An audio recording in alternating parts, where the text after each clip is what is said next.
እባክሽ ዛሬ አትመልሽኝ። እየጠበኳችሁ ነበር እኮ። እባክዎትን አባባ ተነሱ፣ እየጠበኳችሁ ነበረ። እማዬ ልሰጥ።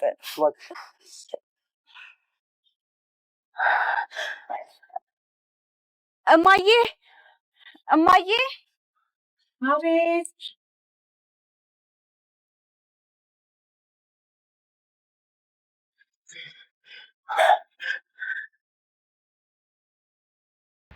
በስተመጨረሻም አባባ ተመስገንና ትሁት ሆነው 12 ዓመት ሙሉ ሲጠብቃት የነበረችውን ሚስት አግኝተዋታል። ታዲያ ይህ ተንኮል መቆም አለበት የምትሉ እና ትሁት ተመስገንን ታገባዋለች የምትሉ ይሄን ቪዲዮ ላይክ እና ሐሳብ አስተያየታችሁን አስቀምጡ። ከዛ በፊት ግን ሀገራችን ላይ እየተፈጠረ ያለው በአርሲ በኦርቶዶክሳውያን ላይ እየደረሰ ያለው ከምንገምተው በላይ ነው።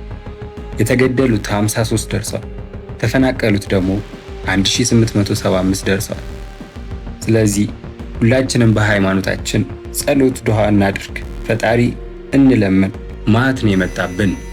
የሀገራችን ህዝቦች እያለቁ ነው። ወደ ድራማው ስንመለስ ታዲያ በቲና እርዳታ ምክንያት የአባባን ሚስት ሊያገኟት ችለዋል። ቲና ለናቲ የምትሰራ እየመሰለች ለተመስገን መረጃ በማቀበል በስተመጨረሻም እንዲያገኟት ረድታቸዋለች። ታዲያ ቲና ከአባባ ጋር በምትገናኝበት ሰዓት ላይ ምንም እንደማታውቅና ስለ ሚስትህ ምን አዲስ ነገር አለ ብላ ትጠይቀዋለች። አባዬም ልናገኛት ልንሄድ ነው ይላታል። ታዲያ አብረሽን አትሄጂም ወይ ይላታል። አይን ያልሄድም አባዬ፣ ምናልባት እኔ ከሄድኩኝ ከናቲ ጋር ችግር ሊፈጠር ይችላል ትለዋለች። አባባም ናቲ ምን አውቆ ብሎ ያፋጥጣታል። ታዲያ ቲናም አይታወቅም ብቻ ይቅናችሁ፣ በጣም ብዙ ደክመሃል ብላ ትመልስለታለች። በሌላ በኩል ሳሎን ውስጥ ሁሉም ተሰብስበው ቁጭ ብለዋል። ናቲም አለ። ታዲያ ቲና በዚህ ሰዓት ናቲ መሽቷል፣ አትሄድም እንዴ ወይስ እዚህ ነው የምታድረው ብላ ታሾፍበታለች። ታዲያ አባዬ ማስከትሎ ቤት አለው እኮ ለምንድን ነው እዚህ የሚያድረው ይላል። ናቲም ትሁት ናፍቃኝ ነው ትንሽ ላጫውታት ብዬ ነው ብሎ ይመልሳል። ቲናም ቀልዷን ቀጠል ላደረገችና ለምን ቆንጆ ራት አትሰራላትም ትለዋለች። ናቲም አስከትሎ ውጭም ልጋብዛት እችላለሁ ብሎ ይመልስላታል። ከዛም በዛ ምሽት ተመስገን ይመጣና አብሯቸው ቁጭ ይላል። ቀጥሎም ለአባባ ትሁትን አጥብቆ እንደሚፈልጋት ይነግረዋል። ታዲያ ትሁትም ሁለቱም ግራ እያጋቧት ስለሆነ ፈጠን ብላ ማውራት እንችላለን ትላለች። በዚህ ሰዓት ናቲ ተናዶ ለብቻዋ ማውራት አትችልም፣ እዚሁ አንድ ላይ ማውራት ትችላላችሁ ይላታል። ታዲያ ትሁትም በዚህ ሰዓት ተናዳ ሕፃን ልጅ አይደለም ብላ ጥላ ትወጣለች። በዚህ አጋጣሚም ተመስገን ይወጣና ለማውራት ይገናኛሉ። ታዲያ በዚህ ሰዓት ተመስገንም ፍቃደኛ ሆና ስለወጣችለት በጣም ይደሰታል።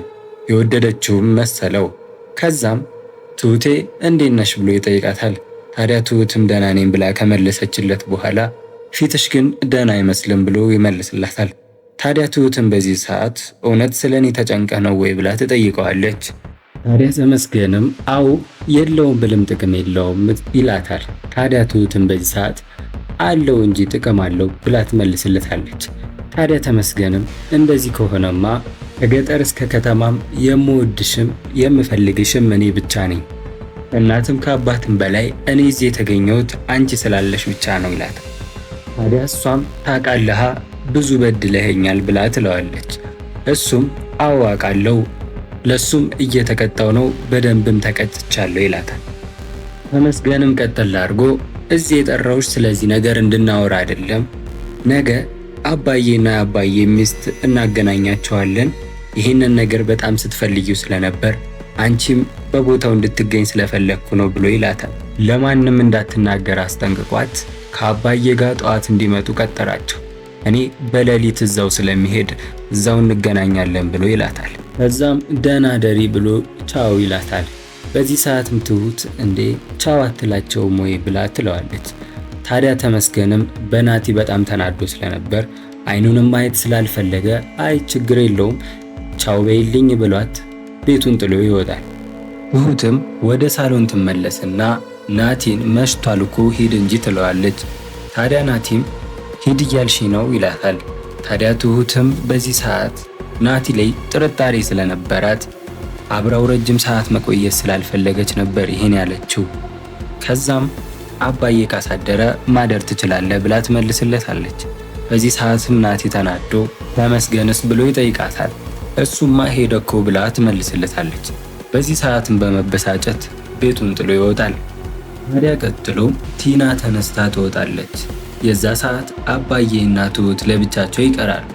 ትሁትም አባዬ እንኳን ደስ አለ ብላ ትለዋለች። አባዬም ነገረሽ ወይ ይላታል። አንተማ ለኔ ሚስጥር አረከው፣ እኔ ግን ፈልፍዬ አውጥቼ ሰማው ትለዋለች። አባዬም ለናቲ እየተናገርሽ ነገር እኮ እያበላሸሽ ብሎ ይላታል። ትሁትም አታስብ፣ ከዚህ በኋላ ደግሜ አልናገርም ትላለች። ናቲም በሌሊት እድል ወዳለችበት ቤት ይሄዳል። ከዛም በሩን አንኳኩቶ ስትከፍትለት ይቅር በይኝ በጣም ይቅርታ ብሎ ይማጸናታል። ታዲያ እድልም ለምንድነው እንደዛ ስሜታዊ የሆንከው ብላ ትለዋለች። እሱን ሌላ ጊዜ እናወራለን፣ አሁን ግን የጠየቅሽኝን ነገር ይዤ መጥቻለሁ ብሎ የአንገት ጌጥ አውጥቶ ይሰጣታል። ታዲያ በዚህ ሰዓትም ካየችው በኋላ ይሄ የማየኩ የአንገት ጌጥ አይደለም ብላ ትነግረዋለች። እሷም ማስከትላ የማየ የአንገት ጌጥ በክር ነው ብላ ትመልስለታለች። እሱም በዚህ ሰዓት ይደነግጥና የሆነ ሰው እየተጫወተበት እንደሆነ ይሰማዋል። ታዲያ በዚህ ሰዓት እድልም ከዚህ በኋላ ዝም ብለህ ሳትደውልልኝ መጥተህ በሬን እንዳታንኳኳ፣ እማዬን የሆነ ነገር ሊያደርጉብኝ ይችላሉ፣ ስለዚህ ለማንም ሰው አልከፍትም ብላ ትነግረዋለች። በዚህ ሰዓት ናቲ ደንግጦ ስለነበረ እሺ ብሏት ጥሏት ይሄዳል። በሌላ በኩል ተመስገን በሌሊት ሄዶ እየጠበቃቸው ነበር። አባባና ትሁትም ተያይዘው ጠዋት እዛው ይገናኛሉ። ከዛም ተመስገንም ትሁትና አባባ ሆነው ተያይዘው ወደ እድል ወደምትገኝበት ቤት ይሄዳሉ።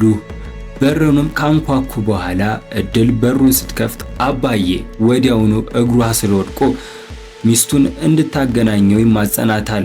እድልም እሺ በማለት እማዬ እያለች ወደ ውስጥ ትጣራ ጀመር። የዚህ ሰዓት ነበረ የአባባ ሚስት ከቤቱ ውጥት የምትለው። አባዬም ለዘመናት ሲጠብቃት የነበረችው ሚስቱን ከ12 ዓመታት በኋላ አግኝቷታል። ታዲያ ተመስገንም ይህንኑ ዓላማ ተመስገን ናቲ እንዳያሳካው በማድረግ በመጨረሻም በራሱ እጅ እንድትገኝ አድርጓል።